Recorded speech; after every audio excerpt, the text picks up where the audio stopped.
This is Uwezo. Amazina yanjye nitwa Uwiduhaye, mu Remera, ndi umwe mu bajene bari gufata amahugurwa hano kuri Uwezo Center. Amazina yanjye nitwa Uwizeyimana nkaba naturutse Kimironko, nkaba naje kwiga ICT kuri Uwezo Youth Empowerment Center. Impamvu nahisemo hano kuri Uwezo nuko ari opportunity nari mbonye nk'umujene ufite ubumuga, mpitamo nyine kuza gufata amahugurwa hano kugira ngo ngendane nyine n'iterambere, nk'uko iterambere riri kugenda ryihuta mu ikoranabuhanga. Nanjye nk'umujene ufite ubumuga nanjye nifuza kuza gufata ayo mahugurwa kugira ngo tugendane n'abandi ku muvuduko bari.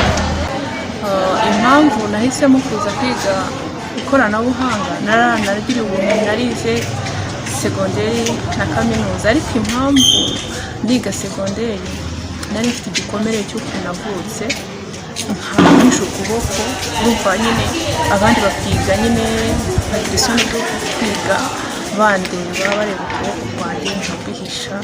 Ibyo rero bituma nsoza ntarimenye, ubwo rero naradindiye muri ibyo. Rero igihe 2016 maze gukira igikomere cyo nariyakiriye ko ndiko navutse, nibwo nabashije kumva ko hari gusubiza ibintu ku murongo. Ibyo nagakwiye kuba nzi, rero nagakwiye kuba ndiho, ngomba gukoresha uko nshoboye nkabimenya. Naho ikindi urabizi ko muri iki gihe ikoranabuhanga niryo riraganje, cyangwa se niryo riri gukoreshwa cyane, ari ukumenyekanisha amakuru, mbega niryo mu iterambere. Buri wese agomba kuba azi ikoranabuhanga.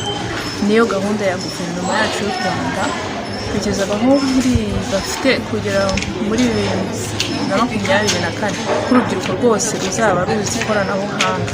Rero ni muri urwo rwego nanjye numva ko ngomba revo nagakwiye kuba ndiho nk'umuntu wabashije kwiga, nagakwiye kuba nzi ikoranabuhanga ngendana n'abandi.